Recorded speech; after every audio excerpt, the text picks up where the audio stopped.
Ezekiyeli igice cya 37 umurongo wa mbere kugeza 14. Ezekiyeli igice cya 37 ku murongo apaje n'amajana 941. Ezekiyeli 37 umurongo wa mbere turageza 14 ni ibintu bivuga ivyerekanye n'amagufa yumye. Nabariwe ngo ndababwire kuvyerekanye n'amagufa yumye. Ndashima Imana ko Imana iri kirategura abakozi bayo.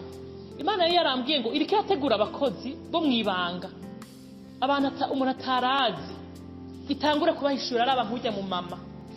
Ntimwari muzi ko ashaka kugira amajene y'imisi 30 irevure kuba bafungura ku mugoroba, mugabo kubona Imana umuntu ashaka guheba injya mu gatondo na saa sita akamara imisi 30, ntimwibaze ko atabishobojwe na mpemu w'Imana.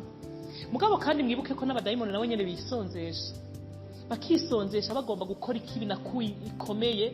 Mwarumvise mu gihe cyana boti bagomba kumwica ko bisonzesheje kugira ngo bamwice. Rero umuntu yisonzesha, umuntu akorera Imana ace agenda yisuzuma ingeso, ni kwisonzesha kugira ngo Imana isusure igendera kuraho ingeso mbi n'ibitsibo. Kuko hariho abantu bavuga ngo ntitwavugishwa mu izina ryawe, ntitwasenga mu izina ryawe. Yesu akavuga ngo mviraho sinigeze mbamenye. None ni kubera ivyo wobisigura gute?